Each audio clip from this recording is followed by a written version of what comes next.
Welcome to this explainer. Okay, I am absolutely thrilled to jump into this with you today because honestly, we are going to dismantle pretty much everything you thought you knew about human willpower. We always think of willpower as this magical, innate battery of sheer determination, right? Like you either have it or you don't. But today, we're looking at a seemingly absurd, kind of comedic physical experiment that literally shatters that whole idea. Trust me, by the end of this, you're going to look at your daily successes and, well, more importantly, your daily failures in a totally new, incredibly liberating light. Let's get into it. So, I want to start off with a deceptively simple question for you. Could you stack 10 pieces of paper? If I handed you some standard colored paper right this second and said, hey, make a tiny little tower, you'd probably laugh at me. I mean, it sounds like a task meant for a kindergartner. You just pick them up, put them down, and you're done in, 10 seconds? Well, hold that thought. Because that exact assumption is what makes the psychological trap of this experiment so completely devastating. All right, here's where reality hits. We aren't just stacking paper. We are operating under the absolutely infuriating rules of the Tongs test.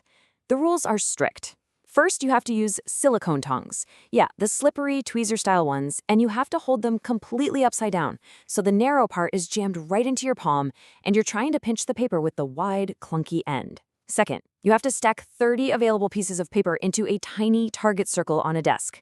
We're talking just 3 centimeters in diameter here. Third, and this is the absolute killer, if a single piece of paper falls outside that circle while you're stacking, you fail. You start the whole pile over from zero. And finally, no cheating. One hand only. Your other hand cannot touch the paper, the desk, or the tongs. Now, let's be real for a second.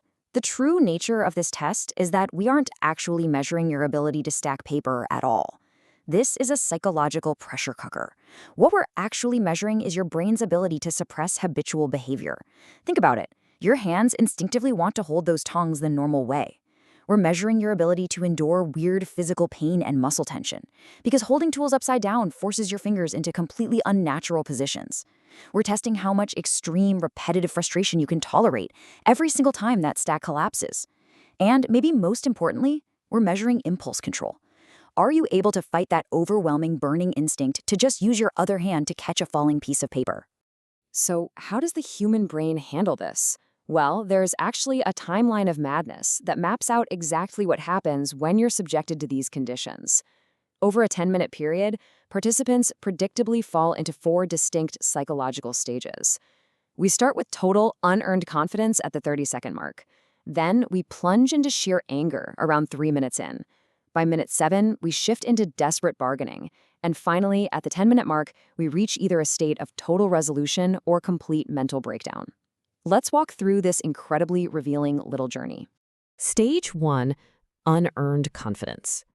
So, in the first 30 seconds, as the test begins, highly confident, athletic people vastly overestimate their abilities. They come at it super lightly, thinking, oh, this is easy. Wait, is this right? You see them holding the tongs upside down, wrists bending awkwardly, just trying to figure out the weird mechanics of it all. And honestly, my absolute favorite reaction from this stage is the moment the slippery silicone snaps shut way too fast and a piece of paper literally flies up and hits the participant right in the forehead. Yeah, reality has officially entered the chat. Which brings us to stage 2, pure frustration. Okay, we're at the 1 to 3 minute mark now. They've managed to stack a few pieces and then boom, it collapses. And again, and again. This right here is where the perfectionists start snapping. Their facial expressions just completely harden. They start complaining about the physical tools, yelling stuff like, why are these tongues so slippery? While literally slamming the silicone onto the table in anger. And then after a collapse, participants will look up and deliver this exact line with deadpan seriousness. I have never felt so helpless in my life. I mean, it's not a joke. You'll watch people stare blankly at a ruined pile of paper for 5 solid seconds, completely motionless. They are right on the verge of a nervous breakdown, sometimes just bursting into this erratic, helpless laughter as the reality of their lack of control really sinks in. Next up, stage 3, desperate bargaining. Somewhere between the 4 and 7 minute mark, all that anger just melts into exhaustion. The brain is frantically looking for a way out, right? And participants start inventing these hilarious psychological defense mechanisms. They'll say things like, I suddenly have to go to the bathroom. Now they don't actually need to go. Their psyche is just begging them to flee the colored paper. They start getting strangely strategic or teetering right on the edge of just giving up. They negotiate the rules, asking, hey, is it okay if I just use one finger to hold the paper down? Or they start questioning the whole premise, like, wait, is this actually a willpower test? Or is this a secret IQ test to see how dumb I am? You honestly start hearing these heavy 3-second sighs before they even attempt to pick up the next piece of paper. Finally, stage 4, success or madness. In these final minutes, a very, very rare few enter the state of superhuman robotic focus.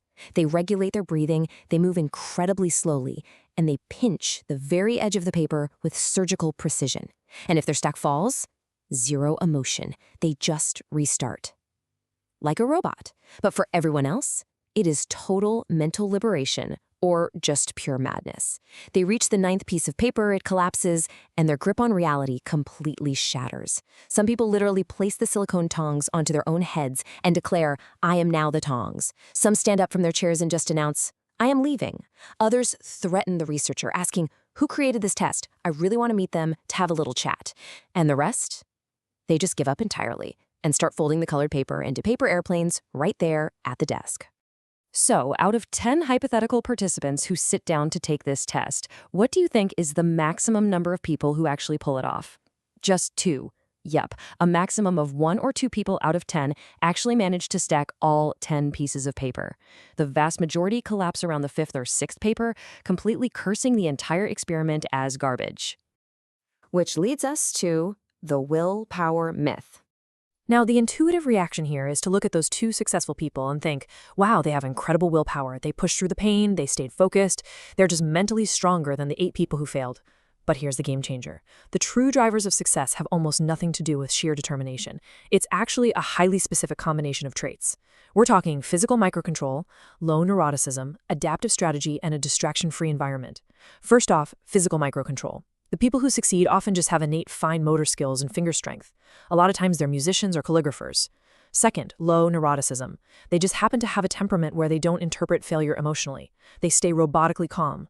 Third, adaptive strategy. They quickly figure out the quirks of the tongs, like maybe folding the paper slightly so they can grip it better. And fourth, a distraction-free environment, both internal and external. They aren't hungry, the room is quiet, and their brain isn't screaming that they need to run to the restroom. So the absolutely crucial point here is that we need to fundamentally reframe how we view success and failure. The false idea, the one that causes so much guilt, is that success comes from strong willpower. Think about it. If you tell the successful person they won because of their willpower, you're completely ignoring their innate physical advantages and their temperament.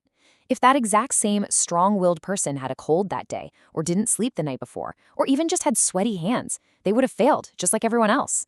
On the flip side, if the people who failed were given standard tweezers instead of slippery silicone tongs, or were allowed to adjust their seating posture, they probably would have nailed it. The true driver of success isn't sheer force of will, it's optimal conditions. It's the intersection of your environment, your ability, and your temperament. And this brings us to the ultimate, incredibly validating takeaway from the researchers who designed this concept. When participants finish this agonizing test, so many of them feel this lingering sense of guilt, right? They actually ask the researchers, did I fail because I lack willpower? And the scientifically accurate answer they get is simply this. No, you just had bad luck today and the tongs design sucks. Which leaves us with this final, vital thought to ponder. Think about your own life, your own goals, the habits you're trying to build, or those tasks you just struggle to finish. How much of your daily failure is really just bad conditions rather than bad willpower? Are you using the wrong tools? Are you operating in a super distracting environment? Are you just exhausted? Before you beat yourself up for lacking mental fortitude, maybe it's time to check your silicone tongs. Adjust your environment, understand your own innate temperament, and stop trying to brute force your way through bad design. Thank you so much for hanging out with me for this explainer. I really hope you take this empowering new perspective into your day.